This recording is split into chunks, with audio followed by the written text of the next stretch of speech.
This is the Aftermarket Radio Network.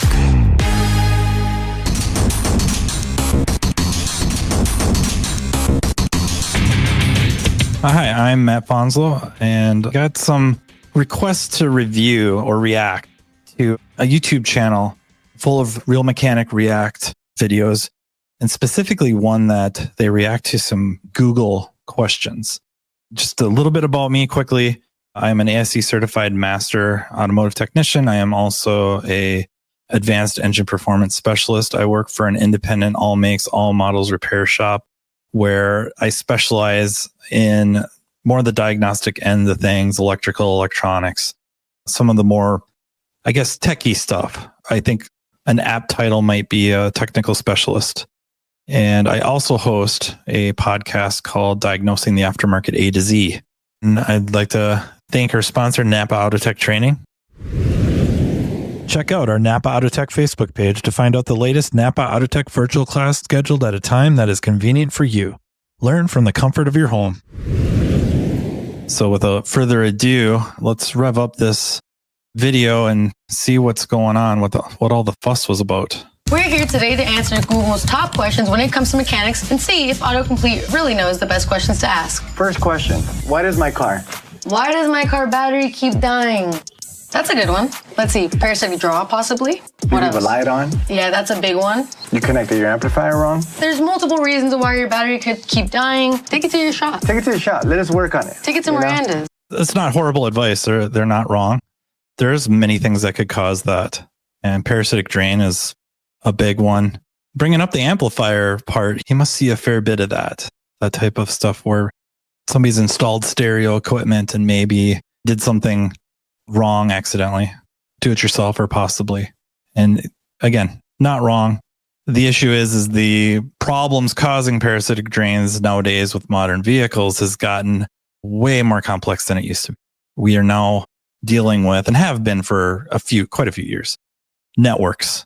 The modules on the car, computers, if you will, are linked together. And you can run into issues where there is a switch, sensor, or module itself that keeps this network awake. We would call it a data bus awake. And that can get dicey to find.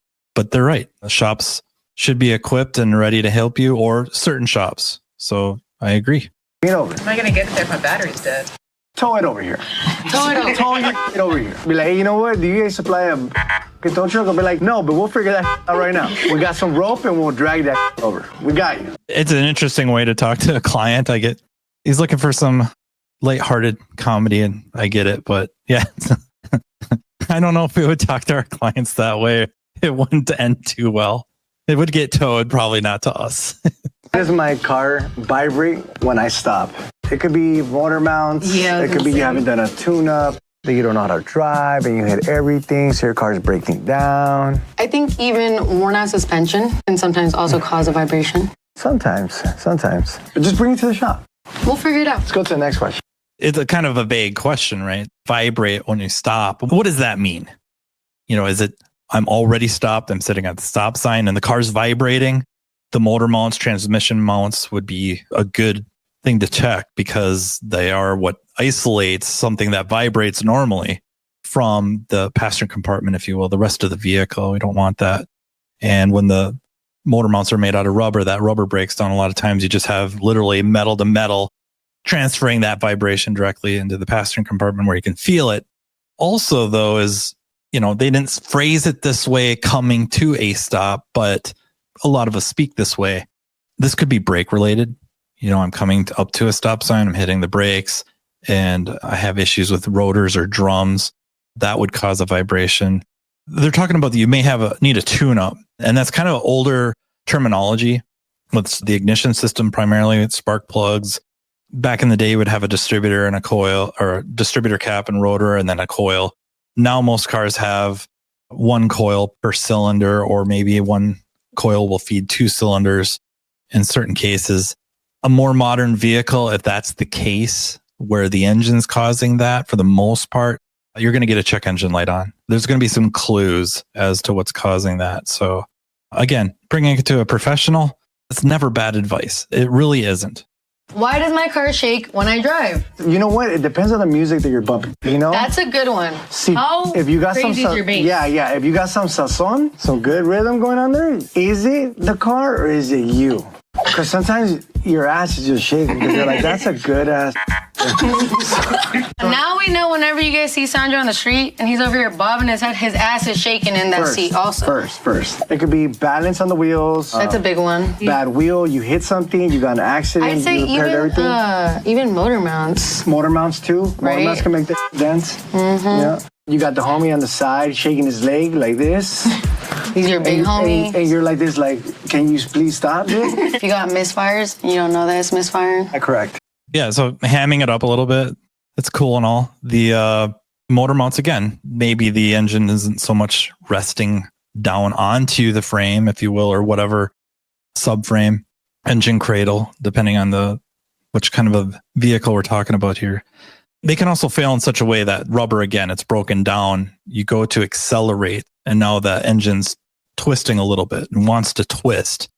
And the motor mounts kind of prevent that. Well, if the rubber's broken down, you're now getting that metal to metal from the twist. And then, of course, the wheel balance, of course, that would be similar to a bent rim. Like if you hit something, bad wheel.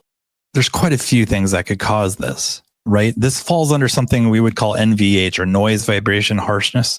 And we have equipment to try to narrow that down. So it actually has a sensor that sits on something solid in the vehicle, and kind of either a piezo device or really an accelerometer measures that frequency of that vibration. And if we know the frequency and we know how fast we're going, we know the wheel sizes, we know the gear ratios, or we know the engine configuration and the RPM, we can really start narrowing down what is the root cause or what is the source of this vibration. And it could be like what they listed off. It could be drive shafts or CV shafts, again, depending on what kind of a vehicle we're talking about here.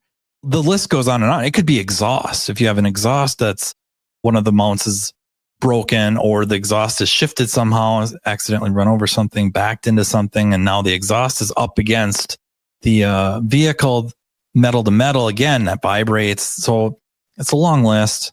And again, your shop, your trusted mechanic should help find the root cause, show you why, and give you an estimate to take care of it. Again, the misfire part, maybe where they're from, they see a fair number of vehicles that are what we would call pre-OBD2. And that is kind of a level of onboard diagnostics where things started to get mandated, where they have to start picking up engine misfires for emissions purposes and catalyst protection. You would be alerted if you have an engine misfire, something that's pre-OBD2. They really don't do that. Some of you that have seen a lot of vehicles will be able to pick out a couple of cars that did, but for the most part, not a thing. And you may not know that the engine is misfiring. It's just something we don't see very common because the average age of the vehicle now is such that it falls well into that, we'll say, OBD2 realm. And there's clues. The check engine light will be on, or in a lot of cases with a misfire, flashing.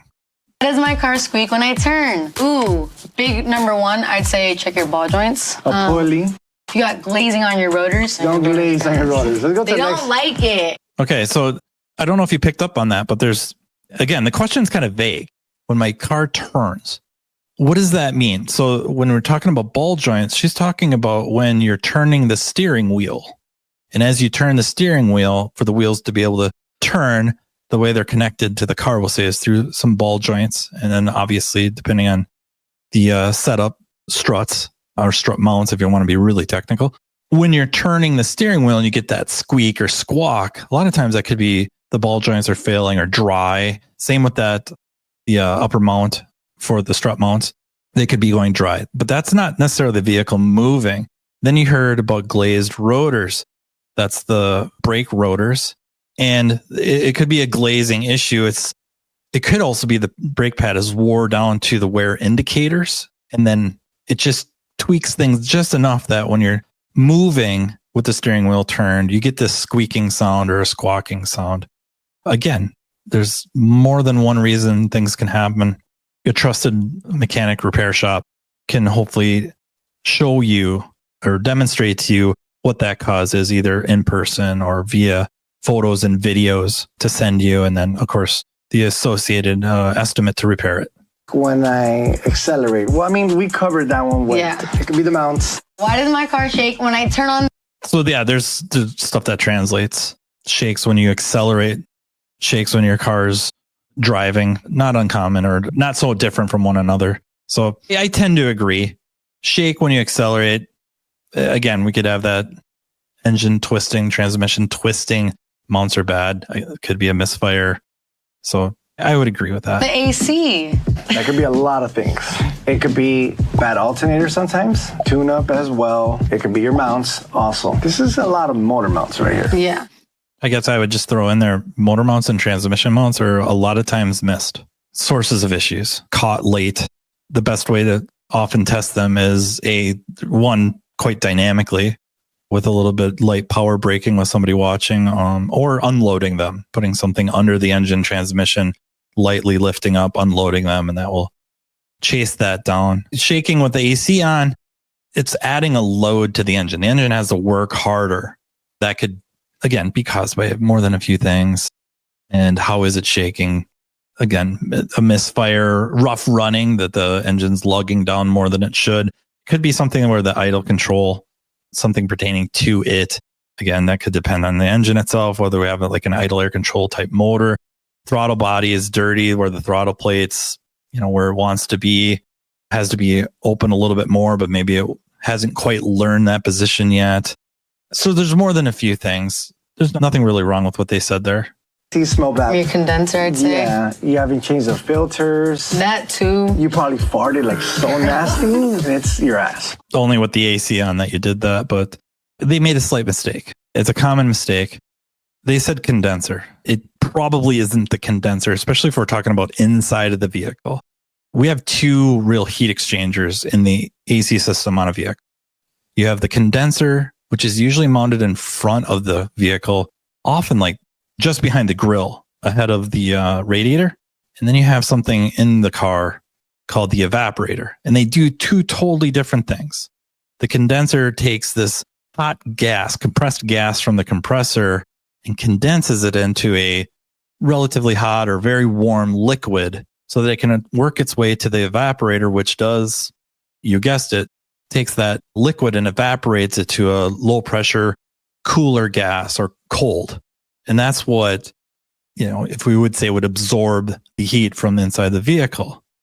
One of the consequences of that cold surface is we're blowing warm air across it, often warm and humid, and that results in condensation.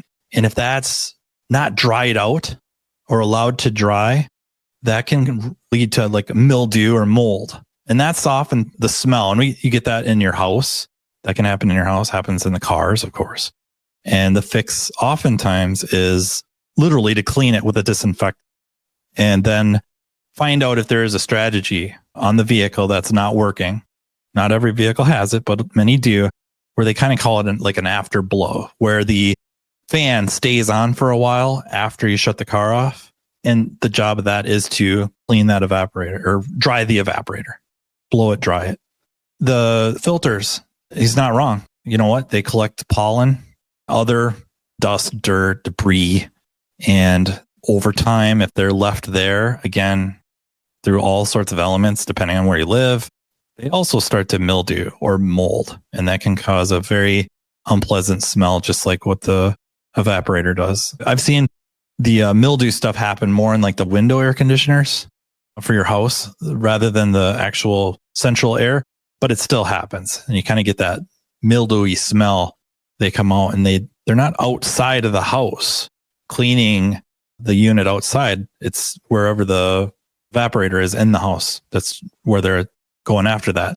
Outside of the house, that would be the condenser with the compressor next to it, just like our vehicles. circulation on and you're driving down the highway, something stanky is going on outside, now it's inside. Inside, yeah. Clean your vents once in a while. They sell those sprays. You can spray it in there. They do. It smells pretty good. That's why when you get in a Mercedes, they have like little vent, like air fresheners. It travels all around. It smells always good in there. Even if you're a smoker and you just laid a nasty ass fart, solid. Yes. Why does my car shake when I brake? Your brakes, your rotors are bad. You need a tune-up when you're pulling up on a stop sign. Like it's like once to turn off, it could be that. But mainly it could be your rotors. You just need to change the brakes. Take it to your shop. Yeah, we kind of talked about this a little bit earlier. He's spot on. The rotors or the drums, depending again on the vehicle configuration. I take it to my shop. That should be one of the motherfuckers. They have the answers, y'all. Maybe a little nitpicky. They don't necessarily have the answers. Their job is to find the answers. And I don't mean that critically, but it's true. You don't call us up and we just have the answers. We need your vehicle. We need to do an inspection or an analysis of some sort. And then we come to the answer. And again, I don't mean that critically, but it could be nitpicky, but it's also the truth. Did you say gas or ass? I'm looking at the ass. You can have a busted leak. If you have like some sort of EVAP issue. If your fuel pump is inside under the seat and there's a seal that's busted, it'll stink. Like nasty. It will. Actually, Michael's mom, the showrunner, his mom had that issue that it smelled so much, so nasty. You know, you can knock out with all that gas. Yeah. It give you a big ass headache. She has a convertible, so more air was going in, you know? And then she would drive with the windows down, but her fuel pump was like just leaking gas like crazy. It stinked. I'm kind of glad she brought up the EVAP system. She's talking about the evaporative emission systems. Other than maybe cold start, the exhaust isn't the dirtiest part of the vehicle anymore for emissions. A lot of times it's the actual fuel containment system, the tank. And so they want to capture any of those gases. If you have any sort of power equipment where you dump gas into it, you know, you can see the vapors rolling out of the gas can. This happens on your car too, except we're trapping it in what they call a charcoal canister to be stored, to be pulled back into the engine and burnt. And if there is any sort of a breach of that system, it will likely vent some of that fuel vapor around the vehicle, in the vehicle. Not directly, but you know, you can smell it if it's around the vehicle and then your fan kicks on or you open the door and bring it in with you. And then, like you said, any kind of a fuel system leak. This is also, again, kind of back to, you know, what year these vehicles are, because again, we're monitoring that. Newer modern vehicles, and really since 1995 and a half, 96, they're watching this stuff. And having a fuel leak without a check engine light, I'm not saying it's impossible. It's just less and less likely. Fuel leaks, usually you have spots. It's leaking on in the fuel system, like a fuel line, or depending on what he's talking about for the fuel pump leak. If he's talking about kind of the hanger assembly or the top, if that's corroded really bad, that will leak a lot of fuel vapors. Or when you're filling up your fuel tank, they'll actually leak raw fuel. The smell gets very pungent. So yeah, not bad answer at all. Next one, because we figured this out. Why do cars need oil? Oil provides different aspects to an engine. Not only does it provide lubrication, but it also helps with its cooling ability. It's kind of like your blood to you and your body. Well, the oil is that for the engine. Friction. You don't want metal to metal. Straight up. Metal to metal. Guess what's going to happen? It's going to get hot, burn up, melt, seize together. The blood thing's a little rough, but I think where she's going is it's really important. You know, our blood's responsible for a few different things. Oil, when it leaks, doesn't coagulate. So that'd be kind of nice if we had a little bit of that. Save on some oil leaks without putting any kind of leak stop. You shouldn't do that. Shouldn't put leak stop in. Find the leak, fix it. She's not wrong, though. And Sandro's not wrong either with the lubrication's extremely important. It also cleans most of the oils. Specifically, I think we're talking engine oil here, but all of them have some sort of an additive package. The additive package often has a lot of detergents in it, and then also has friction modifiers. And then in some cases, depending on the system, it'll have inhibitors. So engine oil, it's very important that we're asking the oil to keep things clean. So they got the detergents. We're asking them to also act as hydraulic fluid. So there's a lot of systems on the car, transmission, engine, brakes. That oil also acts as like the hydraulic medium that we're going to operate things like cam phasing or On transmissions, we're going to be moving, clutch packs, lockup converters, stuff like that.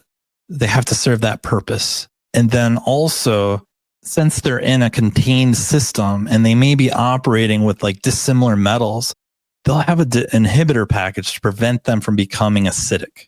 That breaks down over time. And that's why you need fluid services, oil changes, depending on your vehicles, about transmission fluid services. That's manufacturers take a lot of time and effort to put together recommended service intervals and what to change. And they do that for a reason. And part of it is to get you out of warranty. Napa Autotech training sessions are being conducted day and night in a town near you. This training caters to every level within your organization, be it a mechanical assistant, a mechanical specialist, a technology specialist, or a driver safety calibration specialist. Imagine a one-stop shop training partner in Napa Autotech that will lead your team to a path to greatness. Autotech's entry-level Build-A-Tech classes convert the untapped potential of your new hires into money-making mechanical specialists. Autotech's higher-level tech update classes introduce specialists to the world of ever-changing technologies, which prevents your shop from getting technologically stagnant.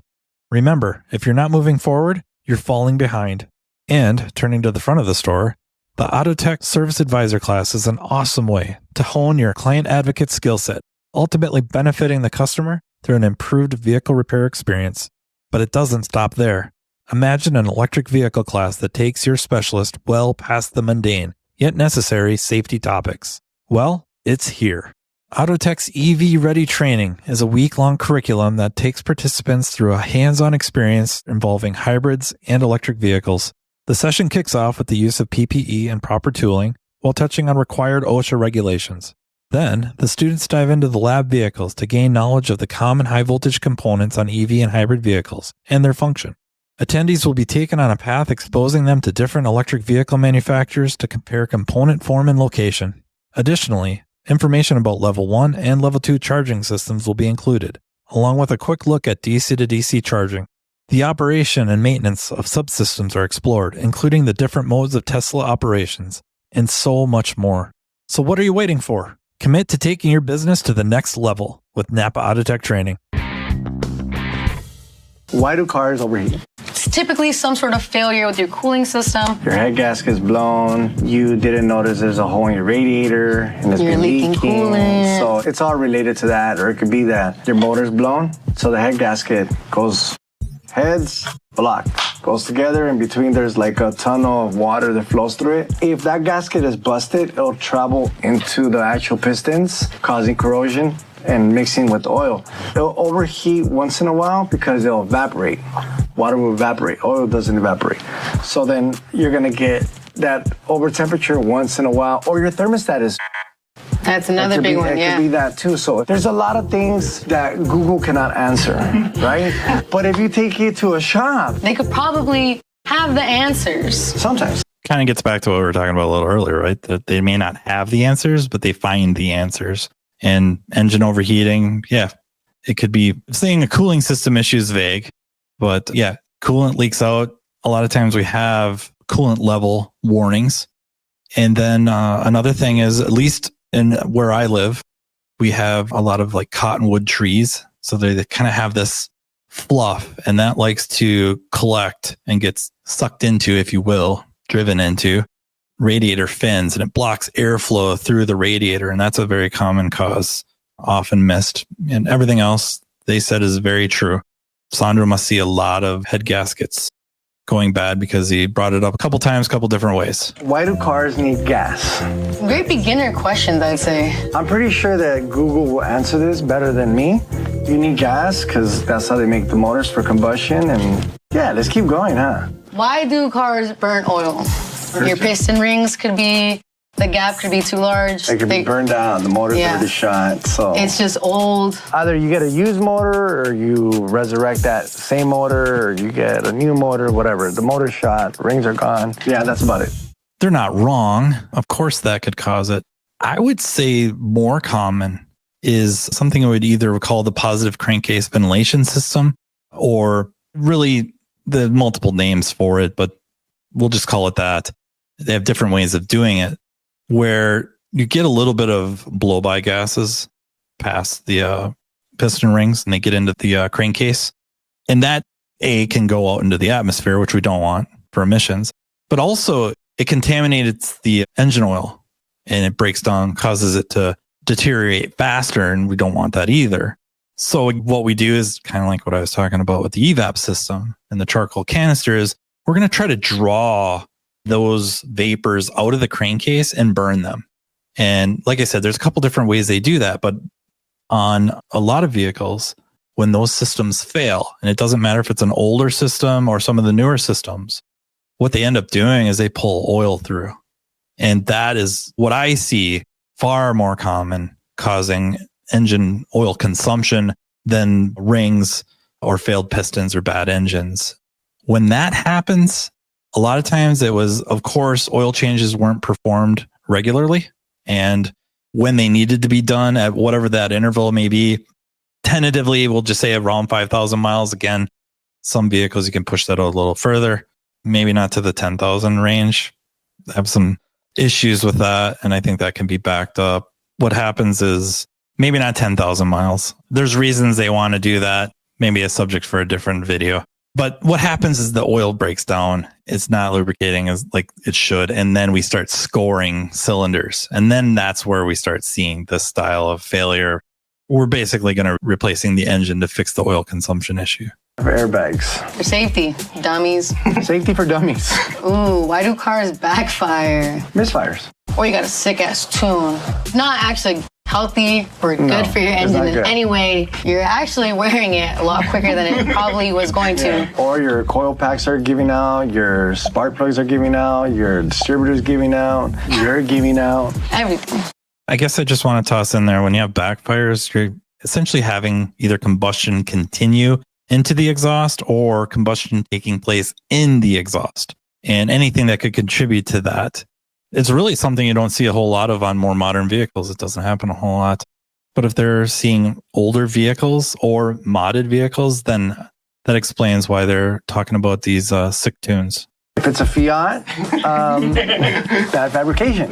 You got fuel leaking. Your catalytic converter is getting too hot because it's busted or clogged. That could be a reason. Electrical. This?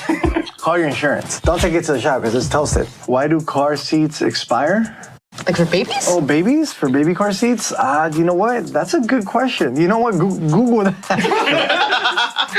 Why do they expire? If a car gets in an accident, the car seat is compromised. On a race seat, obviously they have expirations because all that jiggling, whether it's fiberglass or aluminum, it gets flimsy throughout time, right? So I don't think all car seats expire, only certain like baby car seats, bucket seats. If it has airbags on the seat, then expired, that means it's because you use expiration date, but I guess an accident? I don't know. That's a good question. I'm wondering if Sandra's shop is very performance oriented. That would explain a lot of the answers and the angles on the answers. So that's interesting. You know, car seats, you're going to have entities involved that need to cover their butts. That's what it's all about. Cars go to auction. You got your towed, impound it, you didn't go pick it up, you got in an accident, you don't want it back, you're trying to sell it because you just want to make money off of it. City cars that go out of commission. Insurance cars get crashed and nobody wants to pick them up like that. Oh, even the rental places, car rental places, their cars go to auction. Yeah. Why do we charge so much? Because our time and our skill set is valuable. Some shops potentially overcharge, but as mechanics with integrity and morals, we charge what we think is our worth. Listen, we work hard. Those are some interesting answers. One is, I don't know what that means. How do you qualify what's charged too much? Most businesses charge what they have to be profitable and grow the business, take care of their people. And honestly, running a repair shop is not an inexpensive endeavor. Not just the space required, but all the equipment, the training, and now probably more than ever, the skill sets that are possessed by our technicians, mechanical specialists, technical specialists is such that it does demand compensation and to be treated like professionals and paid like professionals and getting professional level benefits such as medical and so many other things that many other industries have gotten for so long they take for granted. Not so much in the auto repair world. That's changed. You've heard about the skill gap. We're seeing that live and in Technicolor because it is hard. It's very, very difficult to find skilled individuals to do this at a professional level. The ones that can, they command compensation, and to pay for that, shops have to increase their rates and profitability to be able to pay that out, as well as keep up with all the new technology. It just goes on and on and on. I don't think anyone's getting overcharged, especially when they're doing what they say they're going to do, which is provide you a properly repaired vehicle at the amount that they estimate and when it's done on time or when they say it'll be done, and then they stand behind it. Then you're not being overcharged. I think it gets into a weird discussion about, is going to a high-end steakhouse, are they overcharging you for that steak versus the greasy spoon? I don't think any of us would really say that. There's levels of service, there's levels of quality. Same thing with repair shops. And if they do what they say they're going to do and they stand behind it, it's not being overcharged. It's probably saving you money over time. Okay, why do mechanics wear gloves? Keep our hands protected. We like them soft. Nice. That is Smooth. so crazy of you to say. Soft and smooth. Let me see your But my hands are still Let me see your rough. nasty ass hands. See, hands they're are still soft rough. because you wear gloves. I've seen your little videos where I'm putting on my gloves today because I'm going to do an oil change. That's how I know that you're tripping, because there's literally no video out there I of me was doing playing. that. I was just playing. She's salty today, guys. Sorry. Nah, you just out here But lying. it depends on the gloves, right? Let's just say your hands are dirty. You don't want to dirty the interior of the car. You wear gloves. Yeah. You're welding something, you're wearing heavy gloves. You don't want to get burned. If you're doing some mechanical, like gear oil, that stinks, bro. Yeah. Nasty. Diesels too. Diesels Diesel too. oil, oh my God. Gear oil is like so nasty, it's like it stinks. Like you're like. And diesel like stains you, and you'll be there scrubbing, and that will not come off. You're eating tacos and you're smelling the rest. So that's why you wear kind of gloves, okay? I mean, honestly, we're working with harsh chemicals. Our skin, the largest organ of our body, likes to absorb things. And do we really want them absorbing harsh chemicals or carcinogenic chemicals? No. So we wear gloves. Why do mechanics make so little? Make your mind up. Make your mind up. Why do we make so little? Because of you guys. I think what's happening here, I could be wrong. I don't know them. Sandra must have a repair shop where he may be the only person there. It could be.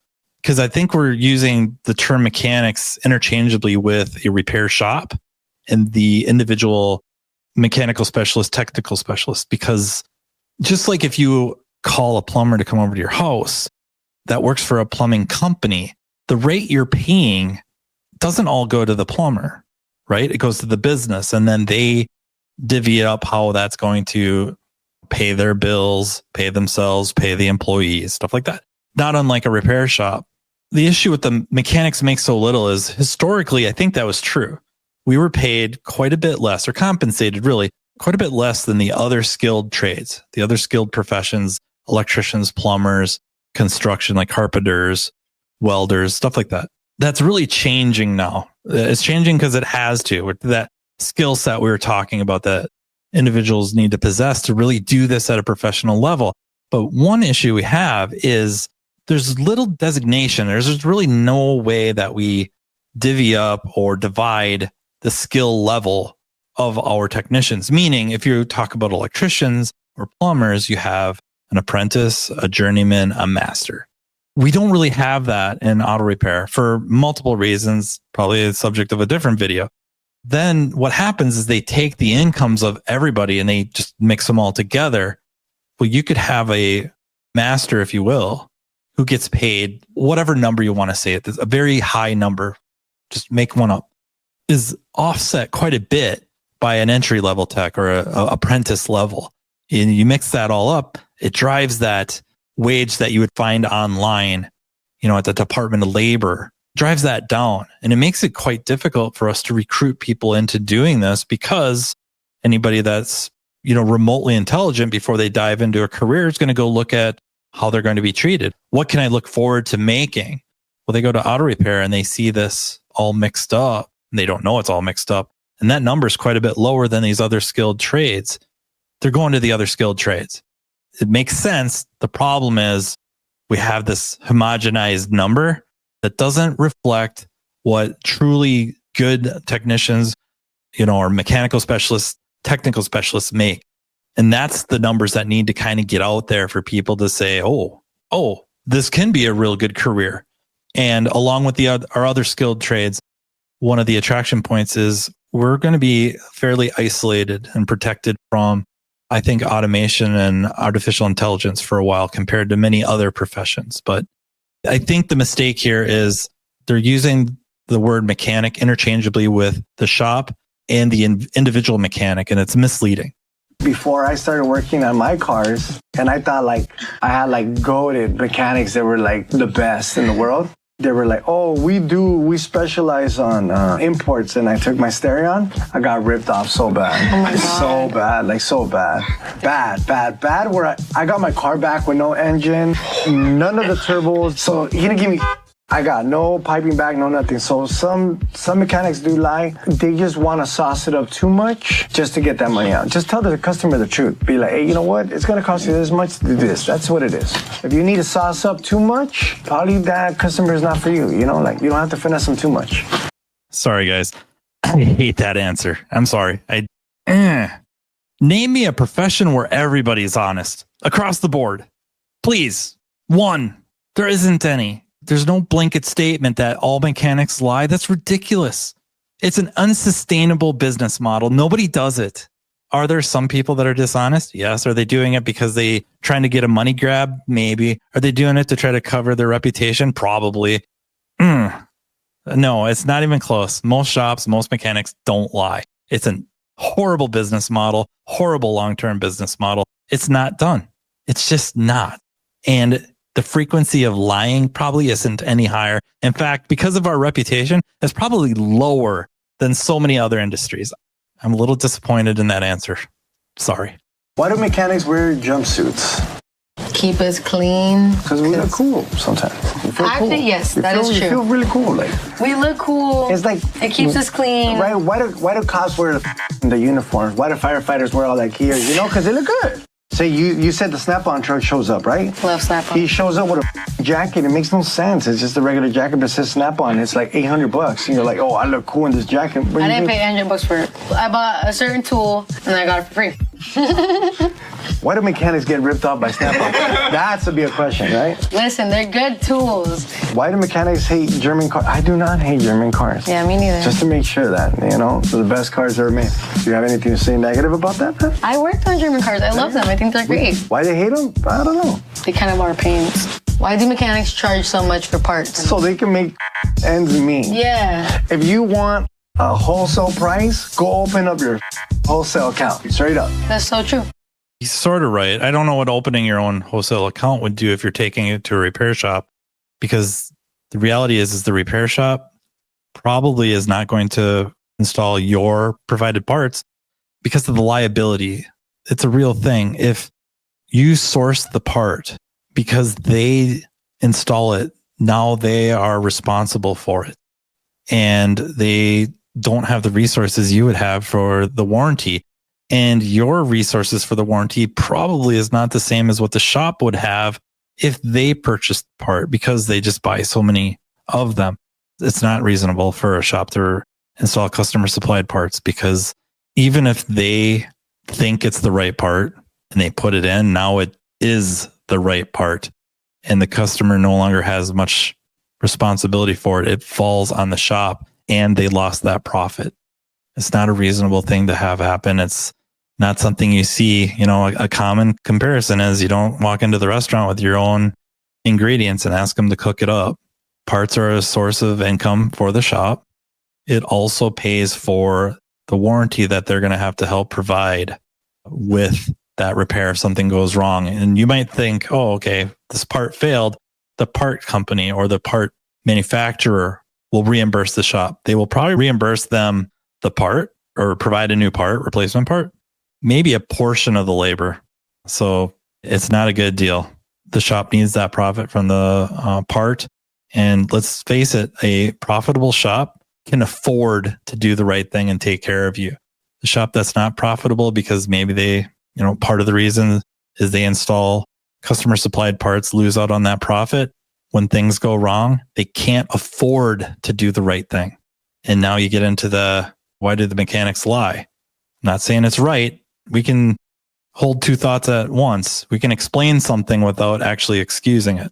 Not all mechanics do this. Okay. Not all do. But there are still a certain set of mechanics that maybe have an older mindset or whatever that believe that women don't know shit about cars when that may not be the case. Just like some women don't know about cars, some men don't either. So Charge them right and they'll come back, right? Yeah. If you overdo it, they won't come back. They'll probably do the job once. And then guess what? That girl has boyfriends, friends, uncles, dads. They're going to be like, hey, bro, like they did you nasty.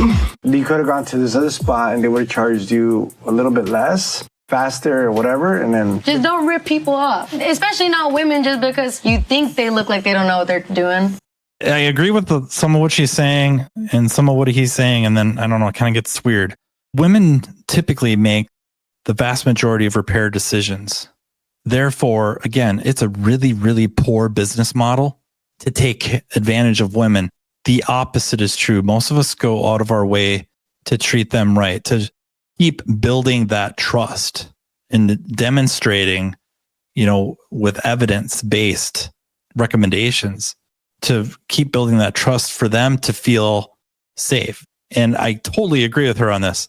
Most men don't really understand vehicles. And I don't think testosterone is really directly linked to just mechanical aptitude. Talking about if they have husbands, boyfriends, male neighbors, that's kind of back to all men know about cars. Whether they know about cars or not, you show them an invoice and go, hey, did this shop take care of me? And everybody looks at the bottom line and goes, oh man, I think you got taken. You might have got the best service you've ever gotten in your life by a shop that is going to have your back. So yeah, I don't know. I'm not sure I'm fully on board with that answer. Next charge for diagnostic, because we have a select set of skills that we spent time learning. it's like if you go anywhere, any place, you're getting paid for that. Like you're getting paid for your service. Why can't we charge for our services? Like you're not doing it for free where you're working at. Why are we going to do it for free? AutoZone does it for free, or O'Reilly's or Pep Boys or whatever. No, they don't. They connect the Yeah, they connect that, but that doesn't mean that that's the problem. They have to figure out what the problem. That's just giving you general idea. Yeah, general idea. So yeah, we have to charge. They're actually pretty good at answering this. I like it. The issue is paying for a diagnostic. That's in a way poor terminology. You're paying for an analysis. They are working through some sort of a process to drill down to what is the root cause. And this costs money with labor time to pay the person doing it. And then the equipment, the service information resources needed to go through and do these tests. And the more, I don't know about more equipment, but in many cases, shops that are well equipped for diagnostics have more resources for getting to that cause either more quickly or more accurately. And that's what you're paying for. And like they said, what other profession does not charge for any service, right? It's really rare. Auto repair is kind of the one that sticks out where if you do the repair, we'll roll the diagnostics into that. That can't happen anymore. The cost to have the person to do it, not just their compensation, but also you got to pay for their training and access to the information. And then of course the tooling, it doesn't make it reasonable anymore. Shops have to charge for diagnostics, and it's just like any other service business. Or if you really want to compare us to something, in this case, the medical system is kind of a pretty good comparison. What do mechanics do? Nothing. We sit on top of the car. We look at it. Once in a while, we test drive it. We waste your gas. We have fun with your car. And we do actually work on them sometimes. What do mechanics wear? Shop shirts. I'm not on the job. If I were to be, I'd wear work pants. Some of us wear shirt. shorts. Some of us wear that jumpsuit. Some tight one piece, like body. Yeah, not playing. We don't wear that. What you wear under your uniform is your business. What do mechanics use? Tools. What do mechanics make? Make money? Or what do they make? If you guys let us build some crazy, we'll make your Tahoe look like a clown car. What do mechanics make? They make it happen. Ah, there you go. See? Do on a day. What do mechanics do on a daily basis? What did you say? I was gonna read this off because I was like, we do this. You know, like just talking, kicking it with a homie Some techs do be f***ing dilly-dallying with the other fools on the phone, on the daily. sending DMs, Talking to their baby messages. moms. Yeah. I promise I'm at work. Yeah. I'm right here. I'm working on this car. You're outside doing shit. That's about it. Or you're working on the car. What do mechanics work on? It could be a car, plane, boat, trains, anything he wants. Electrical, whatever. Hey, electricians, mechanics. To me, a mechanic works on cars. And maybe you're right there. There could be boat mechanics and maybe there are like aero mechanics, right? Electrician? Well, mechanics that work on electrical. Not house electricians, like car electricians. That's just a mechanic that specializes in electrical. You call that one yeah, electrician? I do. I'm ghetto. Maybe that's the wrong term.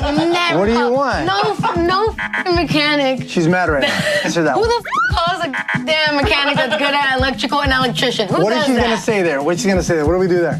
What do mechanics fix? Cars, dummy. Sorry. You want me to say cars, boats, planes, Lay down. tanks? Oh, there Tanks. are. Yeah. Tanks. Motorcycles. Motorcycles, correct. So you can't touch the electrical, guys. Okay. I just think it's crazy that you'd call that person an electrician. What do we charge per hour right here? It depends on what it is. Yeah. Really depends on what it is. If you're going to like a tech in a dealership, they have a standard rate. It could be anywhere from like $215. yeah, it could be anywhere from $130 to like 200 and something bucks. It really depends what they're doing. Yeah.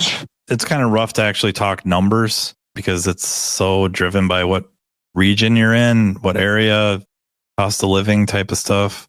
But I think what they're alluding to, though, is many shops have a kind of a tiered labor where they maybe have a base door rate, and that's for certain repairs. And then they might have another tier that's higher for maybe certain specialty vehicles. And then they may have yet another tier for, I don't know, maybe big trucks, anything over 1 ton. And then they may have the highest tier, maybe. They have another tier, and that's the diagnostic rate. And the reason they do that is when you're doing a diagnostic analysis, you're not replacing a part. You're not getting the profit from the part. So to make that up so that doing some of the, we'll just say, I hate to say lower level, but the more mechanical type of work where parts are being replaced.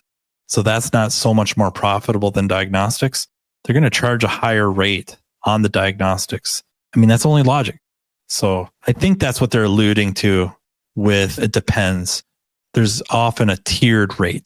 How do mechanics get paid? Checks, direct deposit, Zelle, whatever you guys Yeah. You want to barter at one point, bring me your cows, your sheep, whatever. Trade services, whatever. Pizza is usually the best. Donuts aren't shied on too much anymore. I think they missed the point of the question. I might have missed the point of the question. But I think what they're talking about is somebody probably heard that technicians get paid flat rate.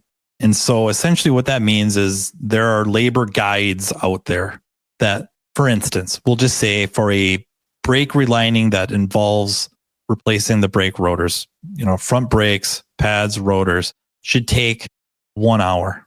The shop will issue a estimate to the customer for 1 hour of labor and then whatever the parts are. The technician who is paid flat rate, when they get that ticket, that's their job. Once they grab the ticket and the keys, they are going to get paid 1 hour. Doesn't matter if it takes them 45 minutes to do the job or 3 hours. They are getting paid 1 hour. Think of that as whatever you like. I think it's one of those situations where this could be a whole different video about the ethics of that. In some states, it's illegal.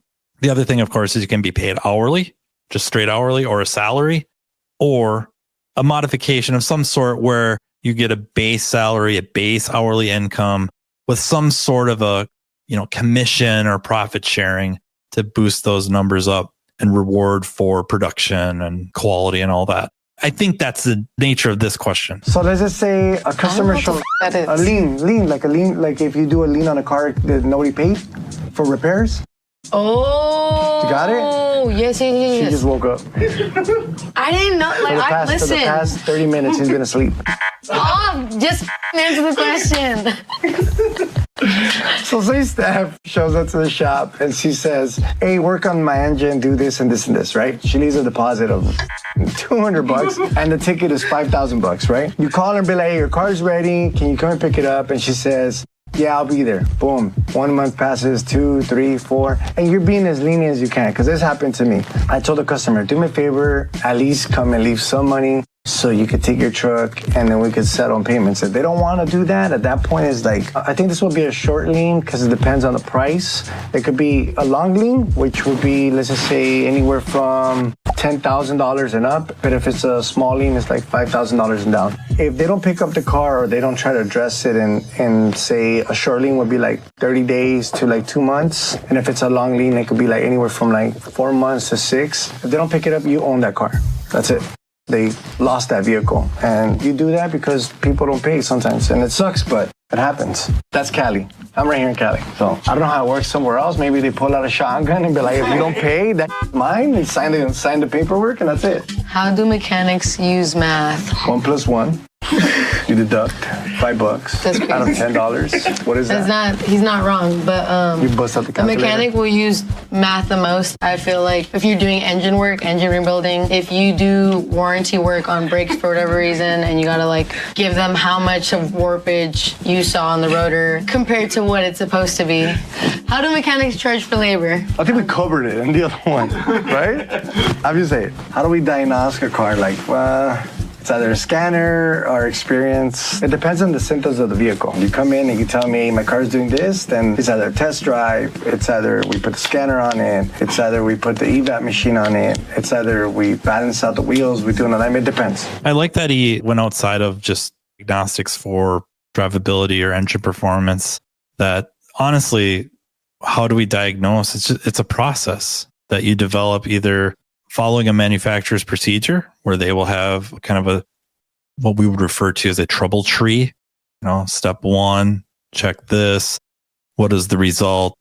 Go to step 4, go to step 7. A lot of times, if you understand how something is supposed to work, you can come up with your own diagnostic process. And the tools involved, like he said, it depends on the system and what we're going after, but it gets excessive. Some of the stuff gets really, really complex. So that's a pretty darn good answer. How do mechanics use science? Cars in themselves is a science. Like I could wear a white suit. You gotta use physics and for like the rotation of the crankshaft and all that to determine what the proper rotation. Do I look like a scientist? You use science. Science isn't the whole damn thing. Yeah. Call me Sandro the scientist. The scientist? Yeah, the scientist guy. Should mechanics wear gloves? Yeah, they should wear gloves if they want to prevent their hands looking all janky. Should mechanics charge for diagnosis? Yes. Absolutely. That's their job. Oh my God. Should mechanics be paid more? I think a lot of mechanics would like that. But some of them are overpaid for what they do. Some of them, no, I don't think so. Oh, well, it depends. It really depends. Only you know, because you gotta work with those kind of people. Yeah, I don't know. Hey, everybody. Are car mechanics, are we what? Are we fat, bad, glad, sad, mad? Well, you're rhyming over there or what? You know it. I'm gonna give you a free beat. You do a freestyle. No, you do it. You do it. Nah. No, because my freestyles are always explicit. Okay, then forget you. Are car mechanics engineers? So no, not all. No. Not all of them. Yeah, I don't know what that question means. Are there individuals who have an engineering background in this profession? Absolutely. I guess it depends on how we're going to define engineers, right? Typically, the engineers are more on the design end of things. Typically, in some cases, maybe in more of a fabrication type shop, I suppose you could stretch it to say they're engineers or do engineering type of services. But to say like a blanket statement, are we all engineers? No. Mechanical engineers. Yeah, there's some. But I think they're two different things. Yeah, I'm definitely not a mother engineer. Neither that's for am sure. I. So, nah. Are car mechanics honest? I like to think the good ones are. Some of them are honest, some of them are not. Some of them probably had a bad week and you came in and they're looking at you like a fat ass check. So sometimes they're going to be like not honest at all. So not all of them. This might be a reference to flat rate, meaning if you're being only paid for what you can bill out and the shop is slow, or you've gotten beat up on a couple of repairs and you've got bills to pay, right? The mortgage is coming, the rent's coming, the car payment, child support, child care, whatever. Your bills are coming due and you're looking at your hours going, dude, I can't make my payments. There's potential motivation for some dishonesty. I think that's what Sandro's kind of referring to there. And like I said, we can explain something without excusing it. You'd like that not to happen. I think more and more shops that pay kind of a flat rate system offer guarantees, and that greatly reduces that motivation. Car mechanics open on Sunday. Some of them are. Some. She's probably not because you worked at a dealer. Yeah. Right? Most mom and pop shops are open 7 days a week. I thought Sunday's the Lord's Day. No, we work almost every day. Oh man, that's funny. Are car mechanics blue collar? I think we sure as hell f***ing are. Yeah. Stop it. We are. Are car mechanics paid well? Go look up what our wages are. Yeah, just how much does a basic mechanic start getting paid? Yeah. At a lube spot? I'll tell you that. Again, what does that mean? Paid well, back to that kind of homogenized number. So when she's saying go look it up, that number doesn't really reflect what you could make. And then starting wages, there's a lot of things when you're starting out, green without a lot of experience that you don't start out high. But hopefully there's light at the end of the tunnel as you gain skills, gain competency, that those numbers go up drastically as you produce more, offer more value to the shop and hence the client. You're going to get paid more and more. Again, it kind of that we don't really differentiate between skill levels. And I think that kind of hurts us when trying to sell or market to people to, join auto repair, join our ranks. So the good technicians, they make really good livings. And if they don't, they can go find a shop that will pay them. Are car mechanics in a high demand? Hell yeah. Yes, Hell yeah. absolutely. Good car mechanics. You see, there's different car mechanics. If you're going in there just to make money, I'm sorry, it's not going to work for you. It's not going to work for you. You have to love what you're doing. Yeah. You have to love the car. Like when a car shows up, the customer wants to know that you like cars. Why? Because you're going to take care of his car. So if you love cars, he's going to be like, you know what? This fool is going to definitely take care of my. That's what they want to see.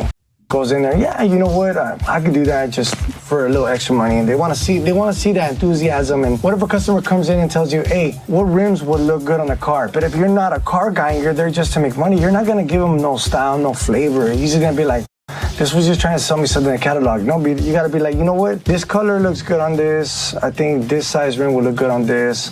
If you drop the car, they admire that. Customers love that because you're doing your job and you're doing it with love, That's an interesting response to that. I'm thinking on more the purely repair side of things for a client to come in and determine that you love cars, selling rims aside. And that's not a dig. It's just a regular repair type situation.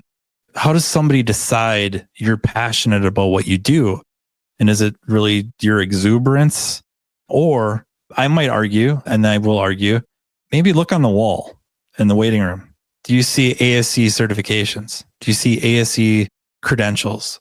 ASE stands for Automotive Service Excellence, and they provide a voluntary exam to technicians to take to prove a minimum level of competency, and then they earn that credential. The key word is voluntary. So if they have them, they chose to do that. To me, that's really powerful. Nothing is forcing them to take that and get that credential. They decided they wanted to earn that. They wanted to test themselves. That demonstrates passion. That demonstrates enthusiasm. That demonstrates love.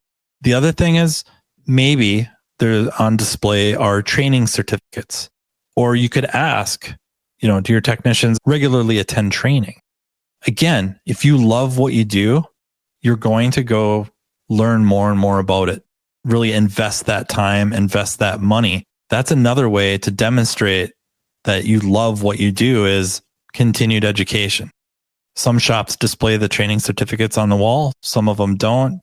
it's worthwhile asking or checking out their website or Facebook pages to see any kind of posts where people are attending training. It's a real good barometer rather than they seem like they love what they're doing. I don't know if that works. Are car mechanics open on Labor Day? Maybe? In some places they are. There you go. There's That's your what's answer. called Labor Day. What should I do if my car... Explodes. What should I do if my car starts to skid? Hold on and enjoy the ride. You just did a video of you drifting on mud. What do you do? Once you get like the skid that you want, let off the brake, gas it, and then just kind of like hold it where you want. Enjoy the ride. Yeah, enjoy the ride. Okay. This is very either racing or, of course, drifting. This isn't real world, like out driving normally. If your car starts to skid, and we kind of get into the situation of what kind of car, what's the car equipped with? Most modern vehicles have anti-lock brake systems. And usually the best thing to do is get both feet on that brake pedal and push as hard as you can and let the system work. Preventive actions for such things would be make sure you have really good tires that are suited for whatever you're going to be doing. So, in a climate more in the north with snow and ice, snow tires, all weather tires. Other areas, something suitable for wet conditions, for rain. But usually the best thing to do is let the car do its thing. Let the ABS system do its magic. It's not like the old days where you would start pumping the brakes. That's what ABS is mimicking at just a much higher frequency. If you do have a car without ABS, then yeah, oftentimes pumping the brakes. The idea is don't let them lock up. If you do, that's when you start losing control. So pump the brakes, maybe pop the transmission into neutral so that you take away any kind of driving of the wheels. I would say that's more real world than enjoy the ride. I get what they're saying. They're talking about something very specific. And I guess so am I. I feel like mine's more relevant to most of us day to day. Dude, my car has a recall. Take it to the dealership. Let them fix your recall. You could always look up just the way you're doing this. You could type in your year, make and model and say if there's any recalls. And then they'll give you the steps like, hey, call the dealer. Set up an appointment. Call whoever the you want. Call Batman. Who cares? Most car manufacturers' websites have a means for you to punch your VIN in and find recalls. You can also just call the dealership, a dealership for your car line. Give them the VIN number. They will tell you if there's any open recalls. What should I do if my car is stolen? Step 1. Call the cops. Step 2, go on a hunt. Step 3. You find the fools, but there's a lot more of them than there are of you. So book it. Step 1 is you call the cops. Step 2, you call your insurance. Step 3, you post it up on your social media. If you don't have a big social media, it sucks for you. But if you do, tag everybody so they can spread it out. And you might get lucky nowadays. They do find cars. So it's like you can do it on social media and just be like, hey, you know what? They stole my project car. They stole this and that. Drive around your area, see you get lucky and you find it. If you do find it, you made the claim, call the cops. Because if you just take the car like that and you're driving the car, they will pull your ass they'll over. get you, and then you'll be arrested trying to figure it out. It's just a big ass problem. Oh, the ground! Yeah. Just like that with that deep ass voice. That's your cowboy. That's my cowboy. Yeah. What should I do if my carbon monoxide alarm goes off? That confused the out of me right now. I was like, Me too. I was like, your siren's gonna go off, and I'm like, wait, you're not in your path. But I mean, if you have a siren in your car, it's gonna go off. what should I do if my car is totaled? Evidently, they have a carbon monoxide detector in their garage, or I guess worse, if it's in the house. Was the car running in the garage with the doors shut or not, but you're still getting carbon monoxide in the house? I'm not sure where that question's going. A byproduct of really incomplete combustion is carbon monoxide. It's really not a thing. Carbon dioxide, which is a byproduct of combustion, ends up being probably more dangerous in an enclosed space than carbon monoxide. We do a pretty good job of cleaning that up on most modern vehicles with just the fuel injection system, the fuel delivery systems, and then, of course, the catalytic converters. If your carbon monoxide detector is going off, I guess determine if it's related to the vehicle. I'm not saying you have to diagnose the vehicle, but if it pertains to when the car is running, get the vehicle looked at, but also get the house looked at. Again, assuming this carbon monoxide alarm is in the house. because there is some sort of a breach allowing air from the garage into the house. What should I do if my car was hit while parked? That's not a bad. Hit up your insurance? No, gotta call the cops. Oh, call the cops. And then hit up your insurance. And then ask for the security footage. And you're going to hunt again. And then go on a hunt. Most insurance companies and or their apps tell you kind of what to do in these situations. So, reference them. You did the same shit I told you when your car got stolen. I just can't just accept that. I gotta go find who the hit my car. Call the cops. Call the cops. Make an insurance claim. If the car that hit you is still there, take pictures of that car immediately. All right. So I got a kick out of that. That was pretty interesting. Some of their answers are really, really good and they're spot on. And then some of them, maybe I was a little nitpicky on, but by and large, pretty good. There's kind of the one that's really disappointing, but all in all, entertaining. Caught myself smiling and laughing a few times. Hopefully this expounds on some things, clears up misunderstandings. Yeah, I got a kick out of that. So, if there's more stuff you'd like to see me react to, please let me know in the comments or shoot me an email at mattfanslowpodcast@gmail.com. And while I'm here, I'd like to thank Napa Autotech Training for sponsoring, and also the Aftermarket Radio Network for, giving me this space to do this. So until next time, take care. You've been listening to Matt Fanslow, diagnosing the aftermarket A to Z on the Aftermarket Radio Network. Follow Matt on your favorite listening app. He's very interested in what you have to say. Let him know what you'd like him to cover and come on the show. Matt is all for advancing the aftermarket. Find Matt Fanslow on social media and connect or on aftermarketradionetwork.com.